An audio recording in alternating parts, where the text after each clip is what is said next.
Horror कहानियाँ की haunted बस। रात के करीब 11 बज रहे थे। सड़क पर इक्का दुक्का गाड़ियां चल रही थी। अपनी नाइट शिफ्ट खत्म करके शीला और निकिता बस स्टॉप पर खड़ी थी। आज तो हमें बहुत देर हो गई। पता नहीं घर जाने के लिए हमें कोई साधन मिलेगा भी या नहीं। अगर कोई साधन नहीं मिला तो कहीं रात इसी बस स्टॉप पर ना बितानी पड़े। अपनी काली जुबान बंद कर, जब देखो तब उल्टी बातें ही करती है। अरे कुछ देर रुक जाना, कुछ ना कुछ मिल ही जाएगा। लेकिन काफी देर तक इंतजार करने के बाद भी उन्हें कोई बस नहीं मिलती। धीरे धीरे समय के साथ साथ सड़क पर चलने वाली गाड़ियों का दिखना भी बंद हो जाता है। अरे ये देख, अब तो सड़क पर एक भी गाड़ी नहीं दिख रही। दूर दूर तक गाड़ी और किसी इंसान का नामो निशान नहीं है। एक काम करते हैं, वापस अपने ऑफिस चलते हैं। हम दोनों आज रात वहीं गुजार लेंगे। देख, तुझे अच्छी तरह पता है 10 बजे के बाद चौकीदार ऑफिस के मेन गेट पर ताला लगाकर अपने घर चला जाता है। ऑफिस जाने का कोई फायदा नहीं है। इस सुनसान सड़क को देख मुझे बहुत घबराहट हो रही है। एक काम करना, उसी चौकीदार के घर चलते हैं। वो भी तो परिवार वाला है। हम बेफिक्र होकर आज रात उसके घर पर रुक सकते हैं। अरे पागल, चौकीदार 10 बाई 10 की खोली में रहता है। उसके 4 बच्चे हैं। मतलब वो हमें अपने घर में कौन सी जगह देगा। अब तू ना ये बेकार की बातें बंद कर और चुपचाप खड़ी रह। शायद कोई लिफ्ट ही मिल जाए। फिर काफी देर इंतजार करने के बाद आखिरकार एक नीले रंग की बस उनके सामने आकर रुकती है। बस का दरवाजा खोल कंडक्टर उन दोनों से कहता है, कहिए कहाँ जाना है आप दोनों को? देखिए मेरी पूरी बस खाली पड़ी है। मैं आप दोनों को आपके ठिकाने पर छोड़ दूंगा। इतना कहकर कंडक्टर मुंह में भरे पान की पिचकारी सड़क पर दे मारता है। निकिता, लोगों का कहना है कि कुछ महीने पहले इसी तरह अंधेरी रात में एक नीली बस के अंदर कुछ बदमाशों ने एक जवान लड़की की हत्या कर दी थी। इस बस का रंग भी नीला है। कहीं ये वही बस तो नहीं? कंडक्टर शीला की बात सुन लेता है और मुस्कुराते हुए कहता है, देखिए मेम साहब, उस घटना के बारे में मैंने भी सुना है। माना कि उस बस का रंग और मेरी बस का रंग एक है, लेकिन दुनिया में नीले रंग की एक ही बस तो नहीं है ना। हा? ये तो सिर्फ एक इत्तेफाक है। देखिए हमारी बस में एक मेम साहब पहले से ही बैठी हैं। चाहे तो आप देख लीजिए। निकिता गर्दन उठाकर देखती है तो बस के पीछे वाले हिस्से में एक लड़की कंबल ओढ़े बैठी हुई थी। सही तो बोल रहे हैं भैया, बस में पहले से एक लड़की बैठी है। चलो हम भी बैठ जाते हैं, वैसे भी बहुत देर हो गई है। अरे ठहर जाना निकिता, मुझे डर लग रहा है।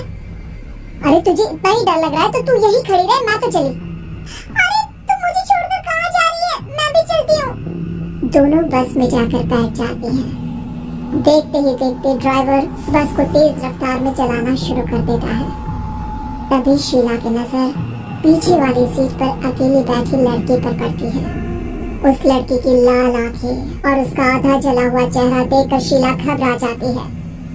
सुन निकिता, हमारे पीछे जो लड़की बैठी है ना, उसकी आंखें एकदम खून की तरह लाल और चेहरा किसी चुड़ैल की तरह डरावना दिख रहा है। अरे छोड़ ना, कौन कैसा दिखता है? मुझे इन सब बातों में कोई दिलचस्पी नहीं है। मैं थोड़ी देर झपकी लेना चाहती हूँ, इसलिए अब तू अपनी बड़बड़ बंद कर प्लीज। बेफिक्र निकिता अपनी आंखें बंद करके बैठ जाती है। दूसरी ओर बस जंगल के रास्ते में पहुंची है। चारों तरफ घना अंधेरा और साथ ही जंगल में मौजूद जंगली जानवरों की डरावनी आवाजें शीला को और भी ज्यादा डराई जा रही थी। थोड़ी ही देर में बस एक बरगद के पेड़ के पास से गुजरती है। तभी अचानक बरगद की डाल पर बैठी एक बिल्ली कूदकर खिड़की के रास्ते शीला की गोद में आ जाती है।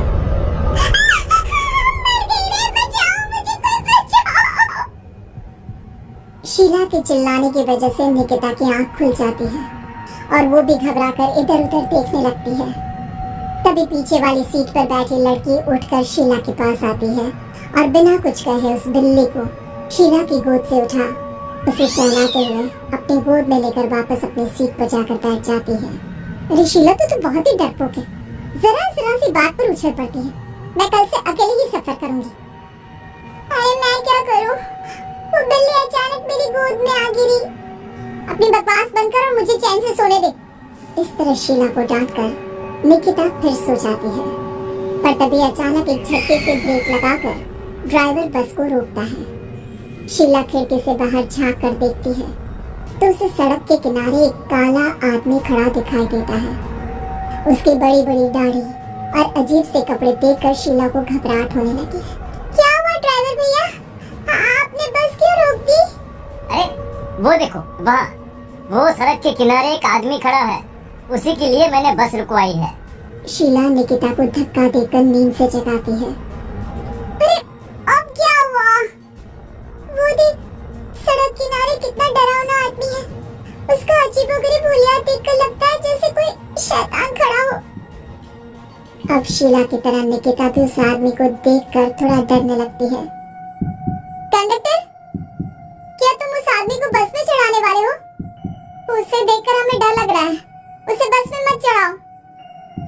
अरे डरने की कोई बात नहीं है मेम साहब। ये आदमी जंगल के पीछे वाले गांव में रहता है। ये रोज इसी वक्त मेरी बस में बैठकर पड़ोस वाले गांव में जाता है। और वैसे भी ये बेचारा गूंगा है। अगर आप लोगों को डर लगता है तो मैं इसे ड्राइवर के बगल में बिठा देता हूँ। ओह अच्छा, ठीक है। फिर कंडक्टर का इशारा पाते ही वो आदमी बस में सवार हो जाता है। ड्राइवर दोबारा एक्सीलेटर पर जोर देकर बस को आगे बढ़ाता है। थोड़ी ही देर में बस एक घाटी पर चढ़ती है। बस के एक तरफ गहरी और डरावनी खाई थी, पर ड्राइवर को इस बात से कोई फर्क पड़ता नजर नहीं आ रहा था। वो लगातार बस की रफ्तार बढ़ाकर बस चलता जा रहा था। ड्राइवर भैया, आप देखते नहीं क्या बगल में इतनी गहरी खाई है? बस की रफ्तार लगातार बढ़ाए जा रहे हो। थोड़ा धीरे चलाओ ना। अरे मेम साहब, घबराने की कोई बात नहीं है। ये तो मेरा रोज का काम है। मैं तो यहाँ इसी रफ्तार से बस चलाता हूँ। आप बेफिक्र होकर अपनी सीट पर बैठ जाइए, आपको कुछ नहीं होगा। ड्राइवर के कहने पर निकिता शांति से बैठ जाती है। कुछ दूर चलने पर अचानक ड्राइवर बस को सड़क के किनारे रोक देता है। शीला एक बार फिर खिड़की के बाहर झांक कर देखती है, लेकिन इस बार उसे कहीं कोई दिखाई नहीं देता। अरे अब क्या हुआ? तुमने बस क्यों रोक दी? यहाँ तो दूर दूर तक कोई भी नहीं दिखाई दे रहा। ड्राइवर उसकी बात का कोई जवाब नहीं देता, पर कंडक्टर बोल पड़ता है।